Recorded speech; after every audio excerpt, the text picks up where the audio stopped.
Cocomi na kauriba Pung Nifu-nipan ki general strike Manipur Meeyam na Mapung Fana Sougatpiyu haina Cocomi women wing na phongdoragli wafam asing asi lamfel da leiba Cocomi office ta pangthokpa paugi mifam amada Cocomi women wing ki convener RK Tharaksana na phongdokhibani mahang na makha na haikibada Manipur lengang na sinduna ukhul da pangthokliba Siroi Lili Festival Manipur ki governor yauna hogdokadaba adubu coverage launabaki damak DIPR na sinduna Manipur ki tongan ba media farm ki pawngi sing yawba Manipur State Transport MSD ki bus ukhul tamla lakpa ki lambida Goltabi area da Maha Regiment ki security personnel singna thinglaba matung Manipur haiba wahai adu muthananaba khangan khiba adu Manipur ki governor security advisor Chief Secretary amadi DGP na daita logadabani karigumba hiram amatada compromise tawba ngamloi maram maduna Cocomi na kupna khanarba matung Pung Nifu-nipan ki kauriba Manipur pumba ki general strike asi isa gini haina khanbiraga Meeyam punna support tawbiyu general strike asi ki manungda kanagumba singna leirak khulakna chingba mafam singda dukan hangba nisa yonbagi thabaksu amata tawbiganu loinana lenga ki office ta thabak tawbiriba singnasu general strike asi ki manungda kanagumba singna leirak khulakna chingba mafam singda dukan hangba nisa yonbagi thabaksu amata tawbiganu loinana lenga ki office ta thabak tawbiriba singnasu general strike asi ki manungda office ka ba lepiyu aikoi punna ban asi saugatminaduna apunbagi pangal semgatminasi haina phongdorokle maroina akoi hauki betari kunda akoi gedumba akoi siroi festival gi hobun numi sida kare Manipur State Transport sida akoi DIPR na order tho kan sida invitation ge loina na akoi media gi sasin punna hariba mafam da coverage tawna na basat pasida akoi yangang popi yorpada Maha Regiment gi kangu security force sina satpa yaroi haidana thingbirakpa adudagi muk ngangnaraga amuk chala kansida muk Goltabi yorpasida ahumlak 3 times thingakpa haitare thingakpa sida akombadadi satpasi sunya yaroi nai satke haragadi Manipur ina noi mathakta thariba Manipur State Transport sida Manipur si lokho aduga satpa yagani haibasida yamna akoida ningba kaiba du yamna kari haine yamna maram sadaba pot amanina koi mediga yagi sinau sinsina madu sukya yaroi akoi Manipur sida Manipur State na pangthokpa festival amaka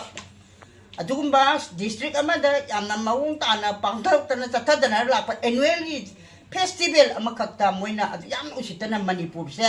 Manipur State makna pangthoi ba festival du da Manipur si loktoga smai tokdana no khoi chalu haibe sidi yamna Manipur da lairiba koi people singbu kariyana banina koi laweba haiba Maha Regiment gi kangu singchina makoi karamba authority na makoi da hari order si pire kansida makoi na thabak adu tawribano makoi na chauna khoi gi Manipur da signal eba challenge tawsi maitai bu sanghan ningdabagira natraga Manipur gi people singchibu challenge tawribra haibada chobu wanga ma oyeba mamanga khoi gi akoi ngasi laibiriba akoi honorable akoi ngasi khoi governor na ko governor of Manipur na mamang da su March ki nipanda akoi highway and sea free movement of yarani haidan akoi yam thajaba pidana free movement of yarani na khongchat amaka hawali numitu da su kukina aroi bida makoi na thingdana nung mayam thadarakdana makoi na thingdana koi bisalan bangaman gide maduda koi matik chaba governor action lakat kidi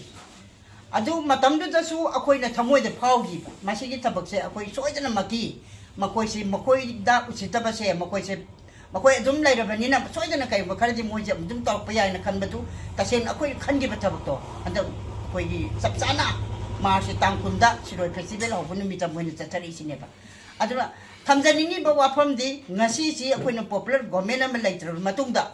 hauji leibak na piriba honorable koi governor of Manipur aduga akoi gi security advisor aduga chief secretary with DG makoi mari gi achauba daita makoi mari na order tawribra kanana order tawribano khangdan hujiki haiba Manipur haiba state sida moi masama governor no oina laaka govern tawriba makoi mangna Manipur muthalo haiba se masi akoi gi compromise to sungam ngamoy aduna masigi matang sida khoi na general strike soidana makki akoi Mapung Fana chathajagani adubu akoi na Meeyam da thamjaningbadi general strike ci koi Cocomi khaktane hekta general strike kauri ha ga yabanati laibiri ba ngasi Manipur gi people sinjina sigi sentiment se kangbira kansida kali manungi Manipur da Manipur thaba yaroi do ni bano hai basi wa ang sida isa na voluntarily thamoi da phawi beduna general strike ci support to view ngasi no magi sara tanjaraga sujaraga sajariba kathegi ima sing da tangai phadan ni se khoi lepi oina haijajana lepi re aduga kana gumbana kaji manungda lairakta konsangda masi manungda kana gumbana nisa yonba yu yonba aduga ok yonba yen yonba mayam amasu sathare ha koina pauchi tajare aduna masi guma thabakche tawbiganu akoi apunba gi panganduna sakti jana khoi ngasi akoina phangge na khaliba pandamse phangadabani akoi ngaktan hekta tawraga yabasu nate aduna aina thamjaningi badi ngasi tangai phadragadi asi government gi thabak tawbire government employees in phawada makoi su Manipur praja hamo oina Manipur masa mo oina office phawada khoi lepi oina hajaning bani maramdi kaino haibada masigi thabakse akoi taraina lawba yati Manipur state manungda Manipur thaba yaudana state transport aina thar kana sakka si maram kari gino sigi wahang se koi pakum se ngasi mari lainari ba government ya soba pham paibiri ba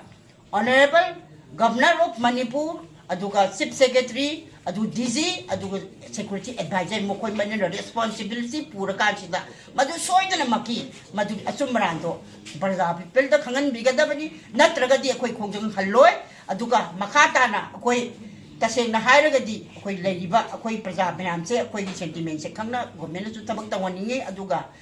ngasi koi gi hana dagi MLA mantri mayam sina lepa ngapire government si bakoi pai bangam dre popular government lai bangam trakanda ko jikti makoi mathau mangam loira badawna masa gi mathau mangam loira badawna masagi praja gi tuni khangna makoi na tumina makoi ma ke silent lai base masu koi thamoi sok na nungai jani nungai je ba